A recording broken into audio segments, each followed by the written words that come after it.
Okay, boys and girls, we are back with the longest game review in human history, and it is for Crysis 2. As you can see, I ran down and got a drink because of how long this is, and we're ready to continue. So, we were talking about some of the suit mechanics. I talked about the max armor mode and the cloak mode. Excuse me, that's the Dr. Pepper again. So now we're going to talk about some of the other features, such as the thermo camera. That's the next thing. There is a thermal camera on the suit. Jesus, here we go. And to be honest with you, it's a neat feature. It's new. It's different from everything I've seen, but it's, again, really not that useful. There's some areas where it is actually useful, in some dark areas and stuff like that.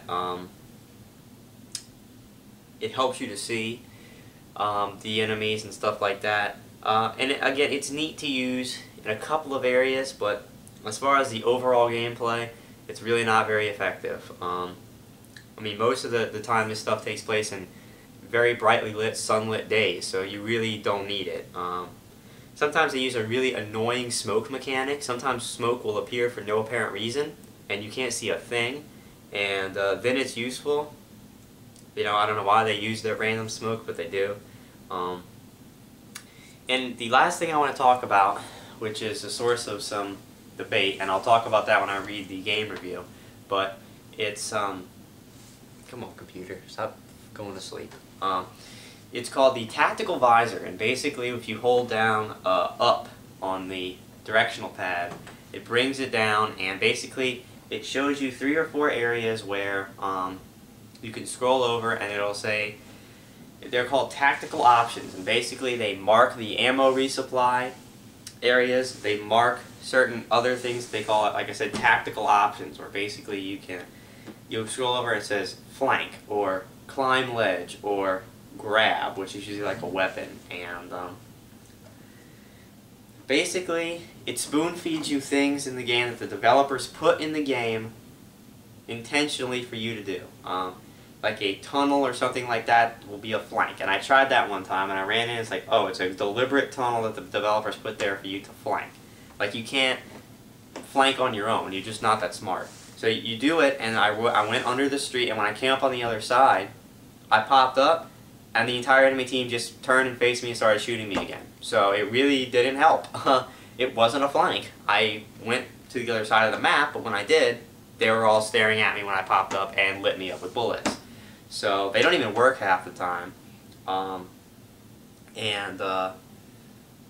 You know, again, I used it in the beginning, and then at the end I never used it. I mean, I've played enough FPS games, and I'm an intelligent human. I can flank enemies on my own. I've been doing it since I've been playing FPS games. You know, and what game tells you where the ammo resupply is? I mean, isn't that, you know, you're supposed to find that on your own. I mean, that's kind of the point of the game. You know, you gotta run around and try to find ammo. And, I mean, you can pick up ammo from enemies' guns. You can't pick up ammo or the aliens' guns. For whatever reason, you can't use them. Any of the alien technology, you're not allowed to use. You can't pick up their guns. You can't get ammo from their guns. For whatever reason, you can't do it. So you can pick up ammo from fallen human enemies, but, you know, the giant complete ammo replenishers you're supposed to kind of find on your own. I mean, in Killzone 3, they were, you know, you had to find those on your own. I mean, and they did a good job of making them so you could pretty much find them. Some of them were hidden, some of them weren't. I mean, what game tells you where to resupply your ammo? That doesn't make any sense. But anyway, I have more to talk about the tactical visor, but that's going to come when I read the game review on the computer that someone wrote. Okay. The last thing I want to talk about the suit is the suit upgrades. Basically, it works kind of like Singularity, if you've ever played that game, where basically when you kill the enemies, you can pick up something called nano catalyst, which is like the tech, the weapon tech, or whatever they call it in Singularity. And basically they're like points, and you pick them up from fallen aliens, and you can buy different things. Now, you have 4 fingers that you can choose, these 4, and on each finger there's like 3, you know, upgrades, and you know, some are cheap and some the last one's more expensive, and you can have 1 ability upgrade on every finger, 1 active ability, and but they're completely useless. They're awful upgrades. One of them is like highlight the path of your the enemy's bullets, which I did. All it does is make the bullets leave an annoying blue trail behind them. So when you're in and they go through walls, the blue trails penetrate through walls even if the bullets aren't. So you'll be standing in a room or something and there's enemies all firing at you, and the blue light will come in from everywhere they're shooting bullets, but some of those blue lights are carrying bullets that can't hit you, and some of them are carrying bullets that do hit you, and you have no idea which shots are hitting you or where to go in the room to not get hit because everybody's bullets are showing up, but only some are hitting you. If you're in a big firefight, there's just blue lines going all over the place, and you have no idea where they're coming from.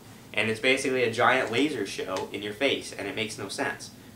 So that's pretty useless. Another one is highlight the enemy's footsteps.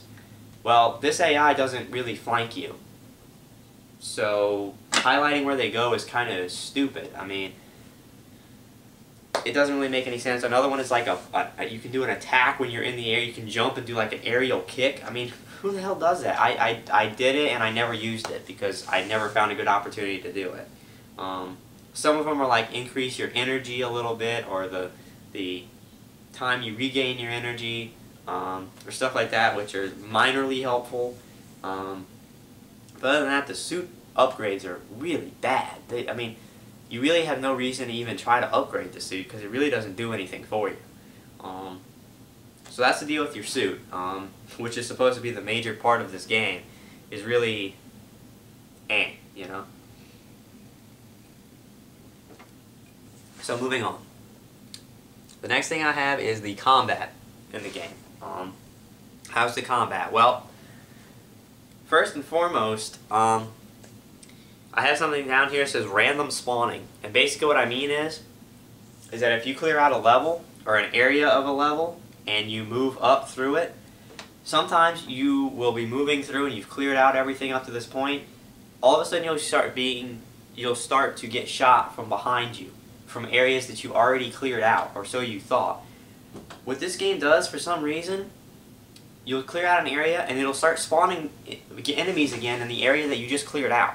So you could, have cleared out a whole big area and you're trying to, tactically clear out the area. So you cleared out one and you're moving up, and all of a sudden 5 enemies will spawn behind you in the area that you already cleared out. It's like Call of Duty multiplayer. You wipe out people behind you, you're moving forward, and all of a sudden you get shot and killed from behind. You're like, what the hell? The AI actually spawns behind you constantly, and it doesn't make any sense because you can't actually clear out an area of the level. And this is a segue into my next point. Yes, I played the entire 10 hours of this game, and I still don't know whether or not the levels are infinite spawn or not. Because it seems like you can't ever clear out a level for that very reason. Every time you shoot and kill a bunch of them, more respawn. So, I don't know, can you actually clear out levels in this game, or do the enemies keep infinitely spawning until you get to your objective? I don't know, and if that's the case, then you just pretty much have to run gung-ho with max armor through everything to get to your objective, because you're never going to clear out the enemy. At least that's what it sure seems like. There's some areas where you can clear out the level for sure, but these big open environments and stuff, it's like you can't ever clear it out. It's like infinite spawn. Or is it? Who knows? I still don't know. The AI in this game, I have written down AI retarded, and that's true. The AI in this game is awful. They will spawn in walls, they will walk into each other, they will walk and get stuck in corners. Sometimes an enemy will be standing there looking you right in the face and will not attack you.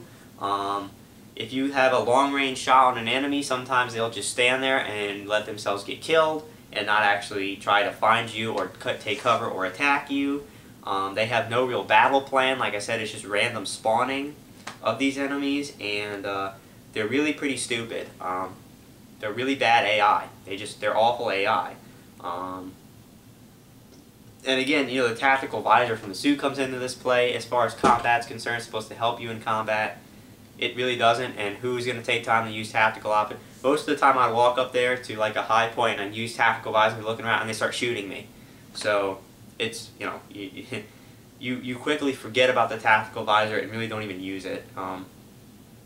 Another point that I want to make about the combat, like I said, you can pretty much run through an entire level. There was a couple of times where I was fighting and it didn't look like I was making any progress, and I said, screw it. I hit max armor mode and I ran through the entire level. Yes, you can do that most of the time. You can just run and sprint through an entire level of enemies, come out on the other side, and they're not going to chase you. They won't chase you. You don't really get punished for just equipping max armor and then sprinting through the level. You can do that, and I did it a few times because I got really sick of the game and was trying to beat it, and I was like, forget it, I'm just going to sprint through the level, and it works. That's the sad part, is it actually works. And they don't chase you. They don't if you get past them, they're like, oh, okay, we're done. And basically, the last thing I want to say, the combat's basically extremely easy for that reason. The AI is stupid, and the fact that you can just run through the levels, I mean, come on, man, that's awful. I mean, what, you know, most games you can't access the next level until you clear out the room of enemies or something like that, but, you know, in this game, it's not like that at all. It's you can get to the next objective without fighting one person, and that's awful, and you don't get punished for it either, which is really bad. It's bad. It's bad AI design, it's bad combat design, all the way around. It's just bad. I don't remember the last time I played a game that you could just sprint through the entire level in max armor mode, not shoot one bullet, and you're fine, and you get through it and don't get punished for it. It's pretty stupid. But anyway, that'll do it for combat. Look at time. All right, we're gonna have to cut again. When we come back, we will talk about the last two categories I have to talk about, which is the level design, and then what everybody wants to know about this game, the graphics of the game. It's, you know, as good as the graphics were on PC and as big as they were supposed to be on console, how are they really? Well, we're going to talk about that and talk about those two things when we come back.